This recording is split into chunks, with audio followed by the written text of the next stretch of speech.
Hello, everybody, and welcome to another episode of the Event Tech Talk Show. This is season 2. We are now on episode 3.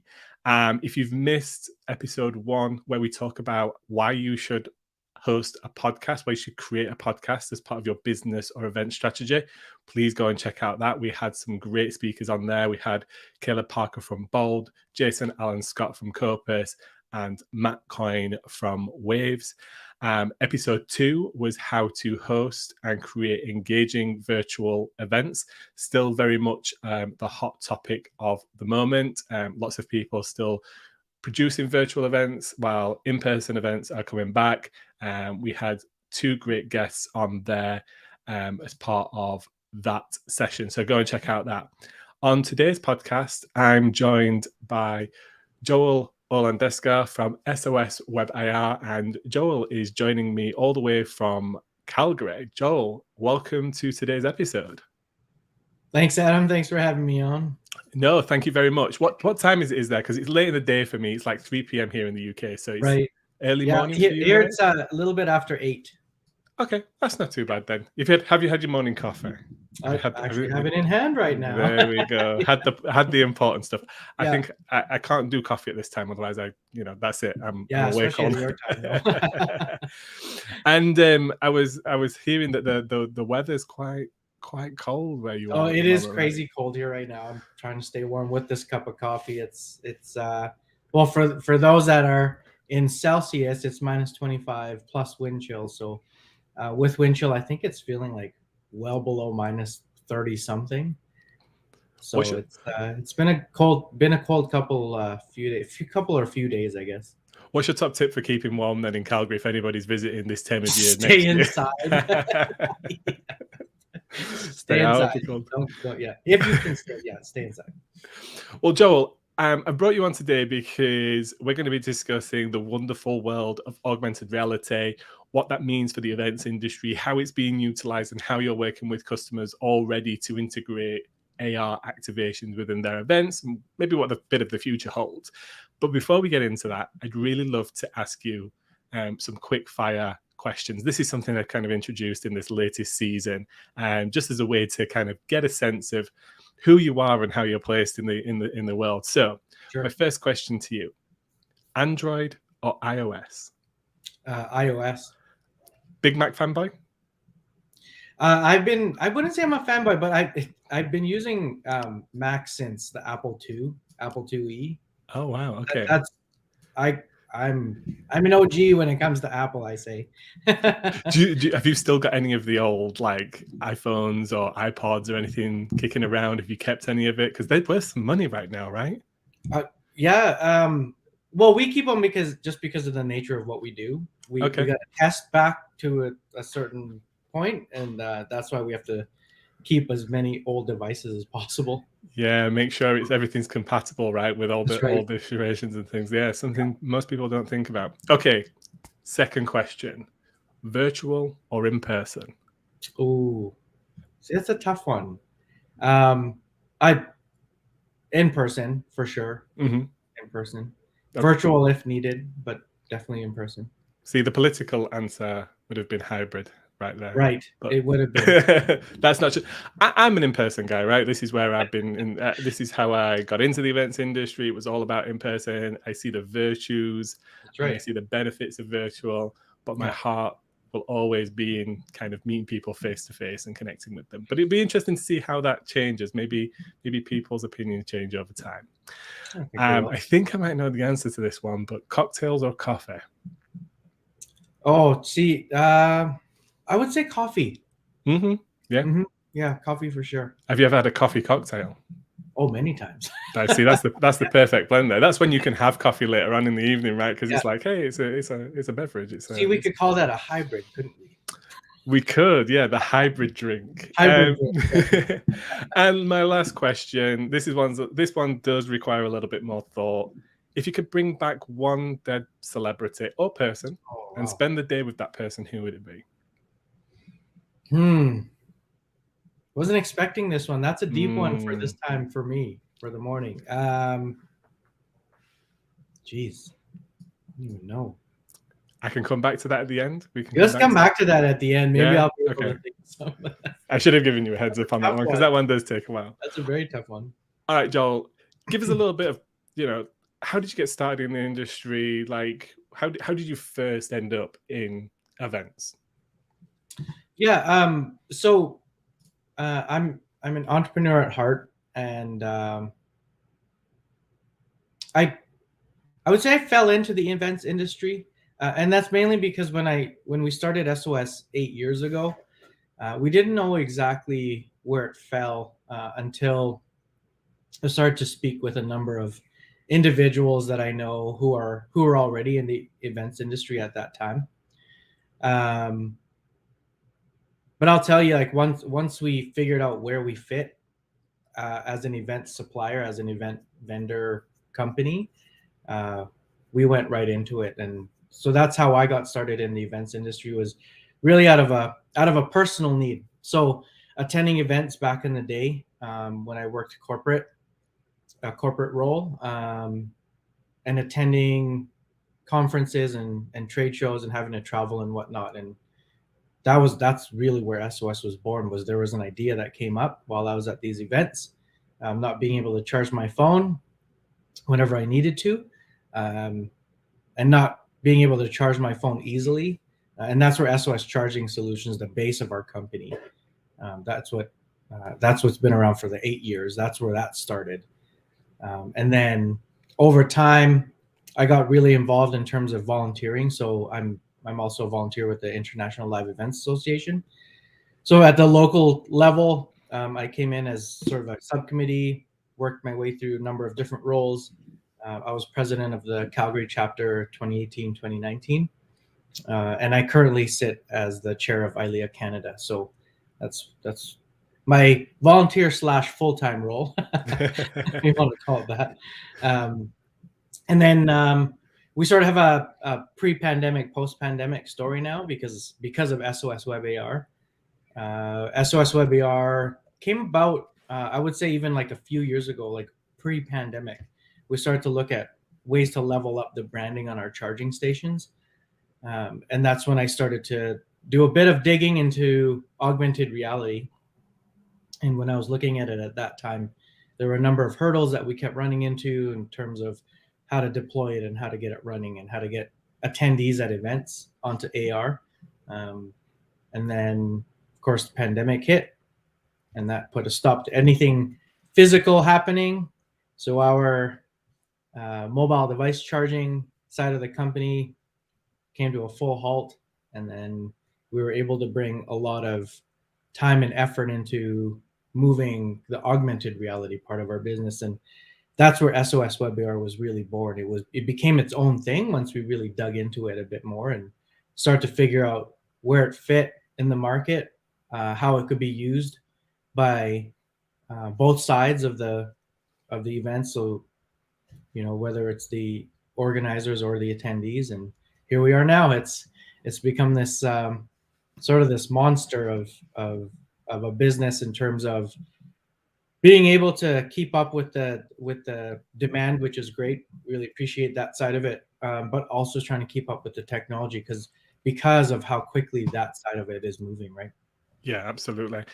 So just going back to something you said there, your first initial, or you started really looking into AR as an application to up the branding capabilities on your charging systems or kiosks. I can't remember the exact words that you used.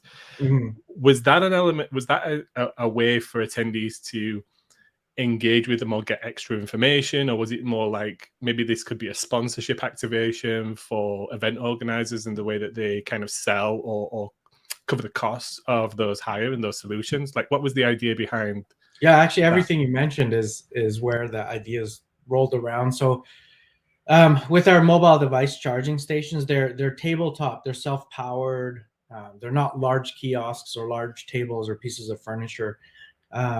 They actually sit on top of anywhere you need them to be placed, whether it's indoor or outdoor, and they can sit on tables or uh, really where anywhere is where we've seen them placed everywhere and anywhere. But each of these, we have two main products that we use, and One uses sort of static imagery on it, so vinyl. They're vinyl wrapped, and then the other one has two LCD screens, one on each side. So that was sort of the iteration of how we were able to provide a way for, well, with SOS charging, we like to say we keep people charged up. So we charge, we brand was a big part of it. Most important thing was we were bringing people together. So we were seeing people gather around our charging stations, and that's what it became known as in the industry. It took over the term water cooler, right? So when people were gathered around it, anybody obviously with their eyes on it were getting exposed to different branding, and that was whether that was the events brand or a sponsor's brand.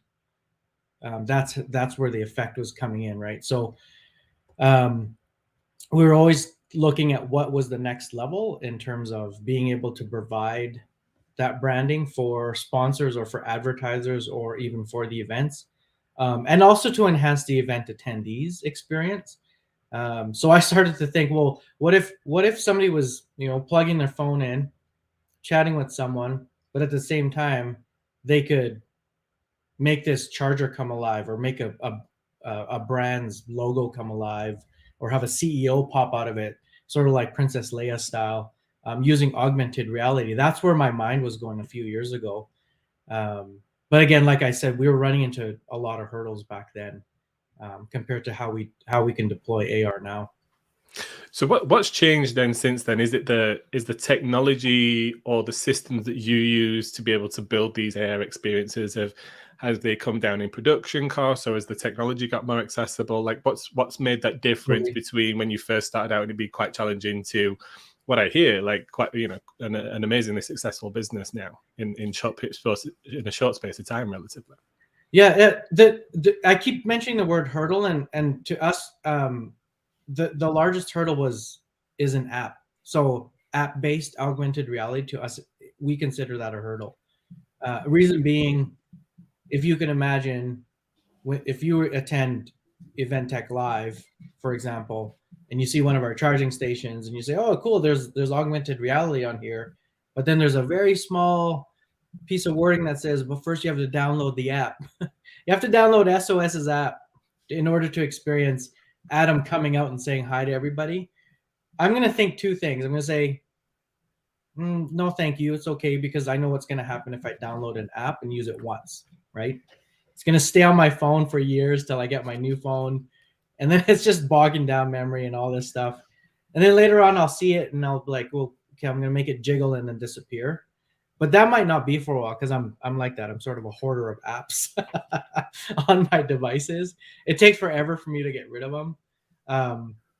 So that was the main thing that we kept running into, is we kept going to a lot of our partners and the industry and saying, we're starting to look at AR. This is what you can do with it. This is the potential of it.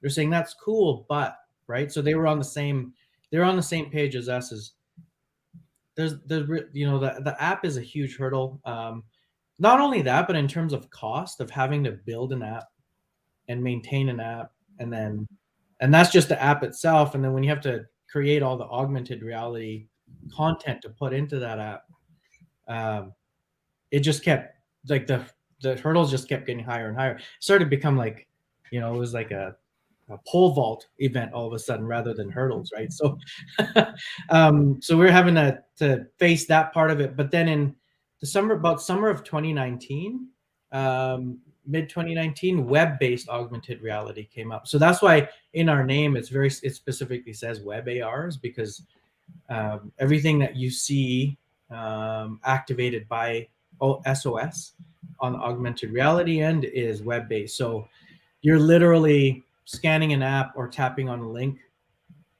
and it's taking you to a mobile browser on your phone or your mobile device, and you're immediately experiencing augmented reality, which completely removes, like I said, and maybe this will be the last time I say it, it completely removes the hurdles that we've experienced in the past. We'll play hurdle bingo. Yeah. Just let me dig into that, Joel, then. So I guess it sounds to me very similar to iOS bringing in QR code recognition into like the existing camera app, right? Like Right. that solution there, it's an existing app. There's no additional downloads. There's nothing fancy. It's something that people probably use on an extremely regular basis as part of their phone or their device. They've just integrated the ability to recognize that. So does your technology, or are you able to leverage that technology in the same way that that camera or that aperture recognizes what's being displayed in front of them as an AR experience, and therefore can then launch that as an experience, right, for that person on whatever mobile device or maybe iPad or something that they're using? Yeah, Am I exactly. understand that right? Yeah. Yeah. Okay. So what does that mean for like the future adoption rates of this kind of activation at events? Like, how are you working with brands and organizers and corporates and things to be able to, because I guess the hardest thing is still to be able to communicate that to an attendee or to a participant of like, hey, this is an experience here and this is how you do it. Like, so how have you been able to work to make that very transparent and clear to people of how they engage with that? Is that still like traditional, like, hey, here's a sign and here's an explanation, or is there something else kind of at play? Yeah, I think because AR it's not a new technology. We always say that it's been around for a number of years, but because of how it's been used and deployed previously at events, a lot of attendees they're not used to seeing it. So there is still a lot of communication that needs to happen for sure, and we always make sure that with anybody that we work with is make sure you communicate that yes, there's a QR code there, and one of the things that definitely came out of the pandemic was the resurgence of QR codes. At least in North America, QR codes have become a thing again. And I know overseas it's always been there and it's always been used overseas, but in North America, when the pandemic hit, QR codes, because of the touchless part of it, right? It became a thing. And so now if anybody sees a QR code, they're inclined to scan it and they're ready to go and do stuff with it. But normally on the other end of those QR codes is usually just a website, right? Whether it be, the schedule for the event, or maybe some sort of a landing page. But it does take a lot of people by surprise when stuff starts happening in front of their eyes on their mobile device with the AR. So there is a lot of communication involved, like you're saying. It's and that's one of the things that we're really working hard on is to create enough experiences within the events industry using AR, so that when you attend an event, there's always you're almost looking for it, right? So I know with our charging, for example, it sort of became a thing where it was like, is SOS here? Because I know my phone's going to die at some point. We sort of want people to look at the AR to say, oh my goodness, like if I see a large mural when I'm walking into a convention center, is there a QR code on that mural or somewhere around it? Because I know if I see a QR code, that mural is likely to come alive with AR. Quick example. Yeah, that's such a great idea. Like making it part of people's just natural habits to start looking out for these QR codes or activations or some kind of form of recognize. I guess what would be really cool if there was some kind of like universal symbol for AR, right? Like that, that you could put in the center of a QR code or something like that. So it's sort of like there's like little icons maybe that people can sort of recognize that and then they know that, oh, okay, there's definitely AR in there. It's not going to take you to a restaurant menu. Yeah. maybe they want the restaurant menu. Let's be Or honest. maybe Everybody wants good catering and the good shouts when they're going to events and exhibitions. How important do you think then, Joel, that companies like Samsung, Apple, and other technology providers, maybe like Microsoft and others that are out there, it seems to me that they're kind of almost the driving force to a degree in adoption, because it's when they roll out new technologies. I know there's been recent news or headline news of like Apple's venture into AR, VR with, from what I can see, going to be some really expensive hardware if the other reporters are right. Like, do you see them being a big proponent in user adoption and therefore the ability for us to adopt this and use it more widely in the event and experience kind of sectors? Or do you think we'll be able to do it even without kind of like maybe Apple and Samsung really pushing on the AR envelope? Yeah, I definitely think the manufacturers have a huge role in it, but I don't think they play the biggest role. I think that there's a number of different areas that we need to consider, right? So the device itself, of course, the manufacturers, they play a huge role in it because the easier it is to use it on the device, the easier it is for the end user. But we're hitting this point where it's almost a perfect storm when it comes to all of this new all these new realities that we all keep talking about, right? We're sort of hitting that perfect storm or that perfect time for it to come because um, networks play a huge role in it. So beyond Wi-Fi, we're starting to see 5G, and depending on where you're at, 5G is even faster than Wi-Fi. So people are, if you're going to a conference and you forget to turn on your Wi-Fi, you likely don't even notice anymore because that 5G signal is so good and so quick. And that's playing a huge role, right? Because if your signal is not up to par, then your AR experience is not up to par. So there's two things right there. So the device itself, manufacturer, and also the signal.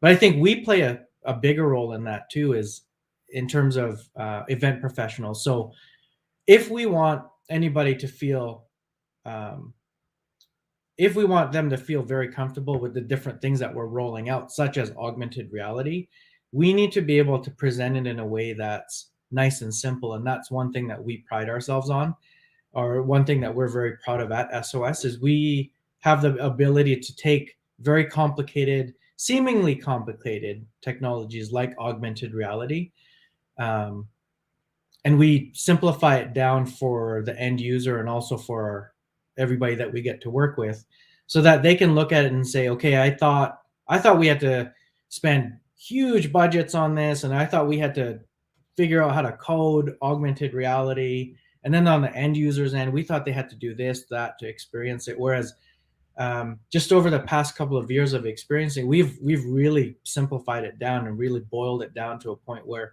when you work with us, or when you work with any web-based augmented reality company, really, a lot of the complicated stuff is done on the back end, so that on your end, it's quick, it's simple, and it's easily deployable.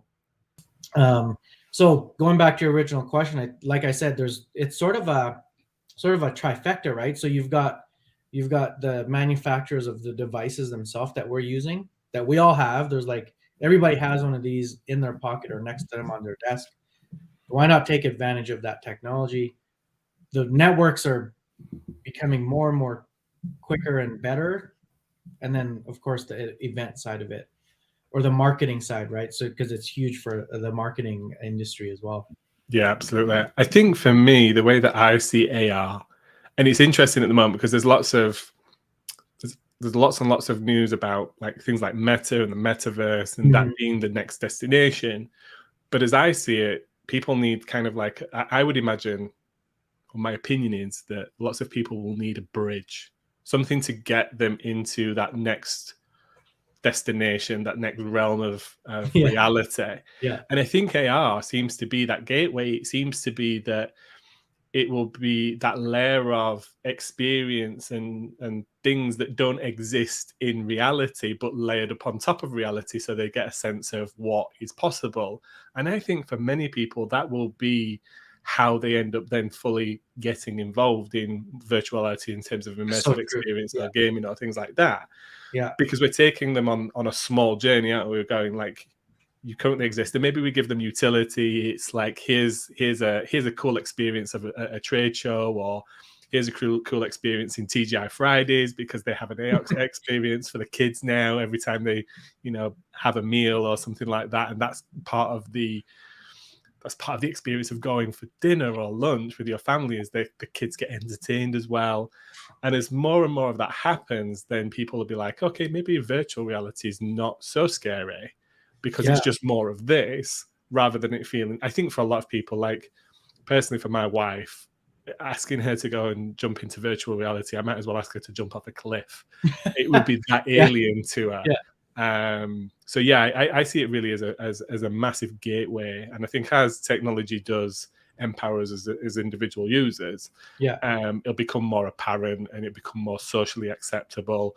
I guess for people just to stop randomly in the middle of like walkways and hold the cameras up and kind of like And stare at. experience. I mean, it's cool, right? Because it's funny. You probably saw me smiling because Mike on our team, who's our coder, he says all the time that AR is sort of the gateway drug into the Yeah, metaverse, because you're right, and exactly what you just said. That's totally what we're experiencing right now. We don't need to be wrapped up in goggles quite yet, all the time. Um, but being able to experience these small things, and if you think about it, over the last decade or so, we've all been, we've almost sort of been getting groomed into it, right? Because anytime we apply a filter to our face, that's AR. That's how simple as it gets. that's Anytime very we, true. anytime we apply a Zoom filter, if you're using Zoom during a virtual event or that's AR. So we're already using it. It's just a matter of how we use it and how we apply it. I can see, like that black tie gala dinner kind of environment, and everybody gets dressed up, but everybody kind of looks the same a little bit, don't they? Like Yeah, everybody's like, especially the guys, probably the black tux and the bow tie, and maybe there's a flare of color or something, or maybe somebody's got the high end suit on or something like that. But we all kind of look the same. This could be a great way to layer on experience of everybody bringing their like alter persona or maybe their avatar, and as part of that you get to see people in a really cool expressive way in that would those be environments and things like that, but still get the element of the elegance and the smartness and right. Yeah, all of that kind of stuff that people go to these kind of events and functions for, right?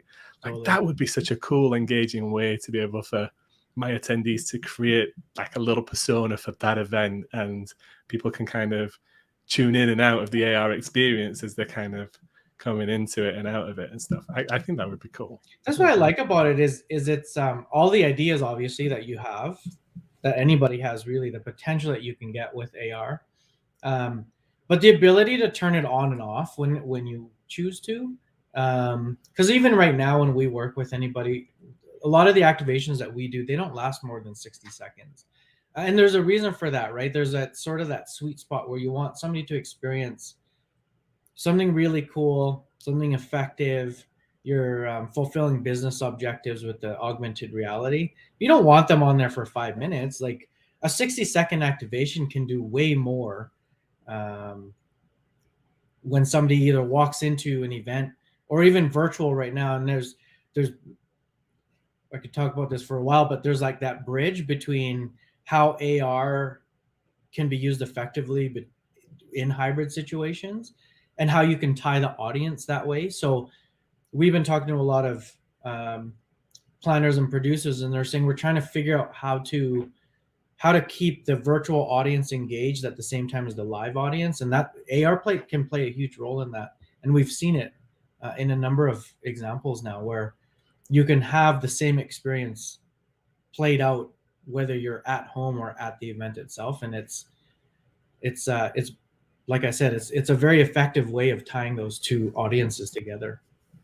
Could you give us an example, maybe, Joel, of and I appreciate maybe there's NDAs with certain companies and all that kind of stuff, but maybe, and I know this is hard because we're on a podcast and everything's visual these days, but maybe you could paint the picture for those that are listening on like a customer you worked with, what they ended up having as an experience, what the objectives of that AR activation was, Sure. and maybe, if you can remember any data, results, statistics, anything like that. I'm throwing this at you, so if you can't, don't worry. But I think it'd be great to kind of give an example of what an AR experience at an event for maybe a exhibitor or a company might look like ultimately. Mm-hmm.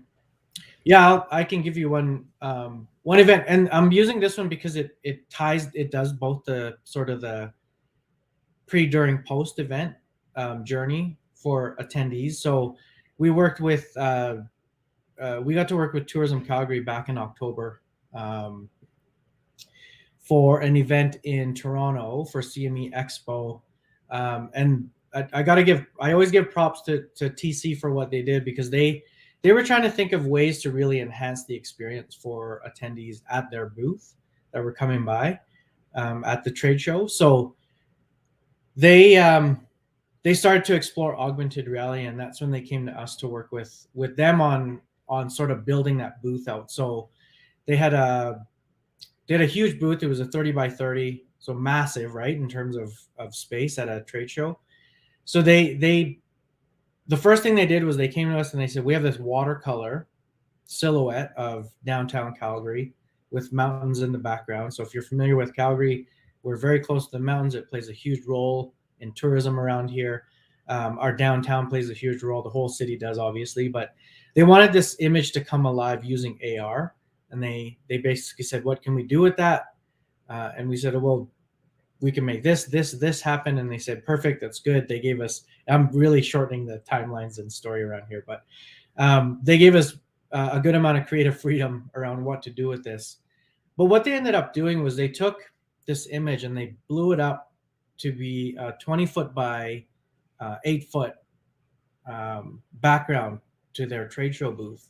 So you can imagine this thing took over a good amount of their trade show. So as you were approaching the booth, you could not miss this thing. It was huge. And of course, next to this beautiful wall color or watercolor painting was a QR code with some instructions on it. Scan the QR code, turn up your sound, keep your camera pointed at the image. And in front of the watercolor, this 20-foot watercolor, there were paint splotches that people could stand on. And that basically gave them points of where to stand. And you could have multiple people experiencing this AR activation at the same time. So when you pointed your camera at the watercolor, this watercolor then came alive and gave the theme behind the booth was a million reasons to bring your event to Calgary. Of course, we asked them to choose 5 major reasons, and those 5 major reasons were then embedded into the AR activation, and those AR activations started to really come alive. So one of them, for example, was to talk about some UNESCO sites. Our Dinosaur Provincial Park here in Alberta is one of the UNESCO sites. So what we used as an icon for that was a skeleton of a Tyrannosaurus Rex. So on your computer screen, when we were designing everything, it was this little, 5-inch dinosaur. But when you blew it up to a 20-foot by 8-foot wall mural, that dinosaur became a 12-foot dinosaur. So you could see people reacting to it. So that's what they did with the background, but they also incorporated 360-degree AR experiences within their booth to take people on augmented reality tours of a handful of event spaces in Calgary and communities. So using our platform, or not our platform, but our technology as well, using SOS Web AR, we were able to drop meeting and event planners into these different spaces where they could then spin around using their mobile device, and they could view what these different venues look like. So they could actually place themselves in the city, which of course, business objective, let's get your event over to Calgary, which worked very well. Where it worked beyond that in terms of the hybrid part of it was post event, they took that 20-foot by 8-foot wall mural, shrunk it down to a postcard sized image, and then mailed that out to everybody post event, so all of the attendees. So that was a great way to say, hey, remember us, and also, hey, remember that really cool activation you did. You can relive that over and over as long as you want. So like frame it or whatever, put it on your desk. If you're having a bad day, scan Tourism Calgary's postcard and get tons of reasons to come to Calgary. There's so much in that. I think it's such a great creative way to do something that's more than just exhibit, right? Like, yeah, okay, the event works, we know it's got the audience, but like, how do we get them to remember us? How do we get them to go away from that event and talk to their friends and their colleagues about us, right? Like, Yeah. you know, don't Actually, I'll sorry to cut you off, but no. even at the event, they were able to accomplish the whole effect of tell your friends about it and bring them back. Mhm.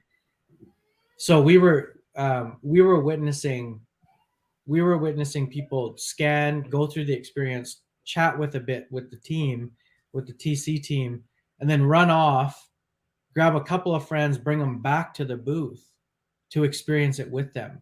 So then there was now a talking point, right? There was a talking point, and then there was also an increase in audience that wasn't expected. So there was that. To talk very quickly about the data part of it.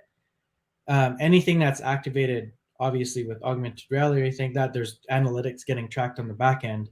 And what I was saying earlier is so their activation, their mural, was only meant to be a 60-second activation. Post event, when we ran the analytics, we were seeing that everybody was staying on there for about a minute and a half. So they were actually staying a bit longer than it intended. So there's that part. And then, if I recall correctly, they were averaging about 2 scans per person. So they were doubling the audience that they were getting with that augmented reality experience. Seeing those are real metrics that people can actually then quantify on ROI, right? Like Right. how much dwell time do people spend with us? The fact that they're coming back and engaging twice, that rarely happens at trade shows on exhibition booths unless that person coming back to that booth is, knows that company well. Maybe they're an Right. existing customer Yeah. or just someone connected to somebody on the booth. Like I can imagine companies like Philips, Nike, those kind of companies that activate on these stands, they're looking for huge impact. They're looking for lots of brand engagement and brand advocacy and things like that. Like that's like tangible data points for them, right? In terms of just like people's time. And people's time is the most Yeah. valuable thing that anybody on this planet has because it's finite. It's like if you're coming back to us, if you're coming back to a stand at a trade show, you really like what they've got, what they're offering there. Yeah. And then just the additional, like taking that one step next and kind of reminding people about that activation. One of my friends who worked for a large electrical contractor wholesaler once told me that their biggest marketing advantage change was when they stopped focusing on providing trinkets and takeaways for their customers and started giving them things for their children. Because what happened there was when Yeah. it got into the home and it became an experience or something for their children, it hung around. And Right. that's, it was just one of those toys or maybe something like something like this that could quite easily be like then created for children or as maybe a child's experience as well. Like you're going to keep that around. Like kids love that kind of stuff, right? Oh So yeah. Yeah. I think that's such a great idea to extend the lifespan of that investment when it comes to that experience and miniaturize it down and send it as a follow-up. I think that's such a brilliant idea.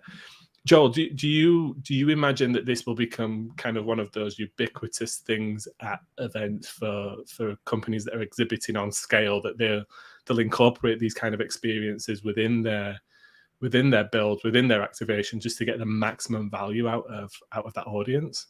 Yeah, definitely. I think so.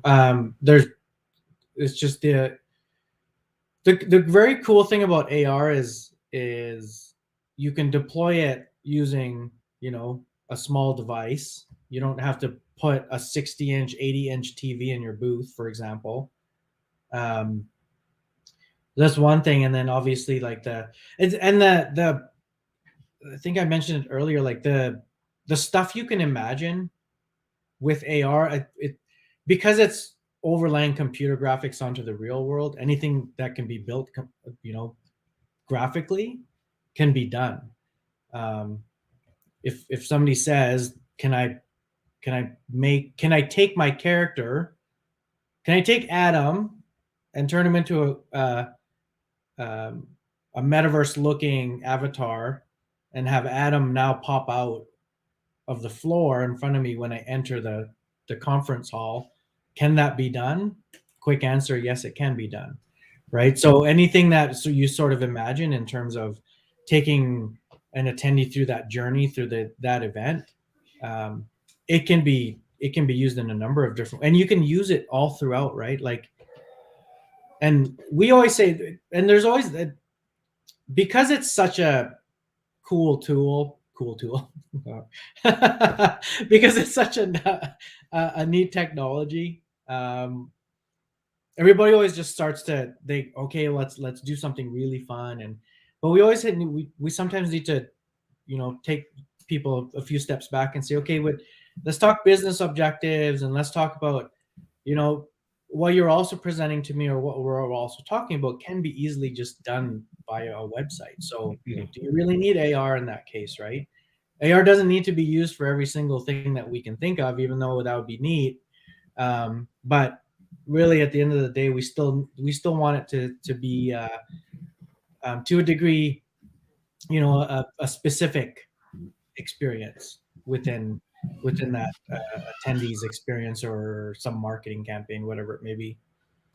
I think one of the things that strikes me for this, this comes from a trade show, organizing a trade show, is that by utilizing something like this, though, you almost get to extend your real estate when it comes to the show floor, right? You can, the environment around you becomes your canvas, and the way Oh that you yeah, can tell your story yeah, and things like that. So, like, it's a really interesting way to maximize exposure at the event without necessarily just investing in more square footage at the show. yeah. And everybody's always looking for that way to engage their audience pre-event, for example. Why not send something out with an AR experience embedded into it pre-event, get everybody excited that way? And that actually was one of the ways that a lot of companies were using it, when everything was locked down. When everything was strictly virtual, that's what we were doing, is we were helping all those kits that we were getting at home, with swag inside of it, and all those little trinkets. On top of those boxes, we were creating AR experiences, so that when you received it at home, you were given the signal to scan that QR code, and something would happen on top of it. And seeing stuff pop out of a flat surface, and getting it animated in 3D, and having maybe a CEO pop up to say hello to everybody before you open up that box. That was a huge generator in terms of, something to talk about, to get people engaged. Like, before everybody jumped onto the virtual platform, people were talking about those experiences, right? So there was that link to, like, when we all meet up with everybody at an event, if I'm meeting somebody I don't know, one of the immediate things I look for is some sort of similarity, or not similarity, but something to talk about. Um, Maybe something we have in what do you call it? What am I trying to say? Something that we're both familiar with, right? Did you experience that? Yes, I did. Oh, what did you think about it? So it helped start conversations, or that kind of thing. I think it's icebreaker is the word that you're probably looking for. An That's what it icebreaker, does. yeah, common Yeah, common icebreaker. icebreaker. Yeah. Yeah, absolutely. There's a couple of questions that I think probably most people listening or watching this episode back, and I'm gonna go straight for the go straight for the cost, the budget. Like, for many, kind of those bleeding edge technologies, the ones that they're not familiar of, the impression is that it's always going to be like, a huge expense, and possibly even out of the reach of them Mhm. as an event organizer or as an exhibitor. Like, you know how do you budget for these experiences? And I know it's probably as long as, like, well, what does the experience entail, how long do you have Right. to Yeah. work on it? But what's your advice there when people are kind of researching this? What's a realistic kind of entry point, and then at what point would you be questioning if somebody asks you for, let's say, $150,000, $200,000? Like, at what level would you have to be to go, well, I'm not sure whether you're going to get extra. What's the word? At a certain point, you get diminishing returns, right? So for every Right. 100,000 you earn, you get like a 1% like move of the dial. So, like, Yeah. what's your advice there on terms of budget? Well, in terms of budget, so we thought about this quite a bit when we rolled out SOS Web AR, and it was because of the experience we came across in wanting to deploy AR for ourselves. And also sort of knowing the industry and talking to a number of people in the industry. We did a lot of research. We talked to a lot of, and that's one of the great things about being in this industry, being a part of ILEA, for example, is we were able to reach out to people overseas into the US, all across Canada, and saying, when you've considered AR in the past and when you consider AR in the future, what do you look like? What are you thinking of? Like, just give me a number, right? So we were taking those numbers and we were getting amazed at those numbers, thinking, if that's where our industry is going in terms of being able to deploy this really useful technology for education, for advertising, for marketing, for branding, it's never going to be adopted. It's just never going to be adopted because those numbers were way too high. So we have made it a goal of ours to do two things with ARs. One, to make it simple. I mentioned that earlier already, and two, to make it cost effective or cost friendly for anybody that's working with us. So we're not looking at six-figure numbers. We're not looking at like massive. We know what it takes to run an event. We know where budgets have to go.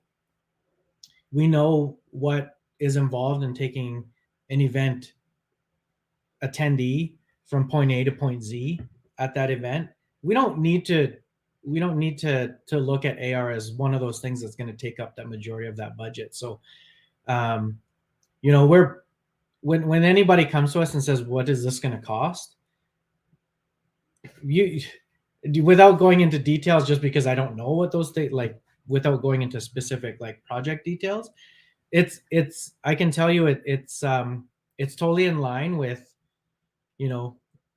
two-figure numbers. Like, they're not even, everybody sort of looks at the numbers that we present them and they're like, okay, we can do that because that is way below what we thought it would be. That's normally what we hear from everybody we get to work with. But we did that on purpose, though, because we think with this technology, if like I already said, if we want people to adopt technologies and different concepts within our industry, we need to make it accessible to them. We can't keep it out of reach. Like, how do you expect anybody to really jump onto that concept, right? Like, we can't leave everything. We obviously things are going to fit where they need to fit. So if it's a six-figure budget that you've put towards augmented reality for an activation, you likely already thought about that. You've been thinking about that for a long time, and you've really researched it quite a bit to be able to put that amount of a budget towards it. But you don't really even need to go there. Yeah, I would imagine as well, if a company approaches it in the same way that maybe Calgary did, and think about it like, right, so this we can incorporate this into an event. Maybe they're going traveling and doing multiple events as a a way to attract more people to Calgary. So maybe they're going to more international trade shows. Maybe they adopt that in kind of the format and the way that they produce their activations there, so their booth builds, or maybe other additional kind of, maybe they don't exhibit at one company, but at one event, but they maybe do a sponsorship and a mural around the entrance, and this is incorporated again into that activation. So they're incorporating into the entire way that they're marketing their business. Maybe they're doing the kind of the gifts that go to home. Maybe they do an outdoor billboard or something at an event or another kind of activation. Then all of a sudden you're reutilizing that asset, aren't you? So you're getting economies of scale. Like, okay, maybe even if you spend 100K on creating that content, if you use it across 10 events, then actually it's in real world, it's cost 10K. Yeah, you're actually getting more value out of it, right? And I can tell you right away, like, the average cost of, when I look at what we did just in 2021, like the average cost across the board sat anywhere between 10K and 15K. Like, that's just throwing out a quick number. If anybody's like, hey, this guy's just not giving numbers. They're going to hold you to that now, Joel. They're going to be on the phone. They're going to be like, you said I could have this for 10K. Yeah. But on average, that's what it was. Like, and like I said, like, when we were looking at having to build an app and having to create AR on top of that app, the numbers were, talk to anybody, right? Anybody that's explored AR in the past or explored having to build an app for, well, they know what those numbers are. And I see the benefits of like the approach. Like I said earlier, like maybe you can go with a smaller booth build because you've got more Yeah. digital real estate to work with. So that's not only saving you bottom line, but it's a more sustainable approach. Maybe there's other, maybe you're not printing leaflets and brochures, you're kind of Saving the encouraging the environment. attendee. Yeah. Yeah, exactly. Being You're sustainable. Yeah. That's another part of it. absolutely. So yeah, I think it's all about mindset, right? Like, Right. don't get me wrong, I'm sure there are people out there that will be like, this is gimmicky, it's not for me, I don't want to put my budget there, I want to put it over here in tried and tested leaflet brochure printing, all that kind of good stuff. But for me, I think, yeah, if we want to approach things in a more sustainable way, if we want to approach things in a more creative way, then AR, as that technology becomes more commonplace with people with their day-to-day lives, then almost like I could imagine a point in time where if we're not kind of incorporating some type of AR experience or way of accessing information, we might actually be the companies or individuals that kind of like stick out from the crowd and we're like, oh, they don't have anything. So maybe that'll become the Yeah, new it's thing. true. I Yeah. don't know, but Right now it's the opposite, right? Like a lot of the companies that we've gone to work with is they're doing it because they want to show that they're forward thinking and that they're using technologies that aren't um, the norm or yeah, the norm right now. I want to quickly address your comment about people thinking it's gimmicky. So I'm going to just throw out some stats, right, in terms of AR, around AR. So if you think it's gimmicky, let me tell you this: AR, based on research done, um, is AR is more involved in TV and online browsing. It's up to 45%. Gets more involvement.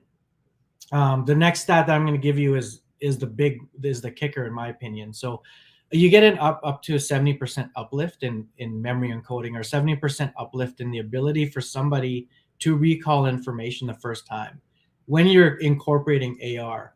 So if you're thinking about it in the use of education, in the use of a brand putting out a new product or a piece of information for their audience, when you incorporate AR into that, the ability for me to recall that up to 70%, that's huge when it comes to being first to market with something or being first to market with a piece of information. If I'm walking down a street and I've never seen a brand before, but I figure out there's AR involved with it and I experience that AR, and then 3 weeks later I have the ability to recall that easily, that's huge for that company, right? So um, it's it. I can see how people think it's gimmicky right now, and I always like to say that's our industry's fault, because all our industry really likes to talk about when it comes to AR is Pokemon Go, which is great. Like, that company is huge. The company behind it is hugely successful, and what they've accomplished is successful. But that's not the best case use scenario for our industry, right? There's definitely ways that this has been used now over the last few years that have been very, very effective for people that are using it. So uh, yeah, I definitely like to challenge people when they say, not you specifically, I'm just saying, like, in general, anybody that thinks that AR is not going to be a big part of their future, it's come talk to me, because I think we could have a great conversation about that.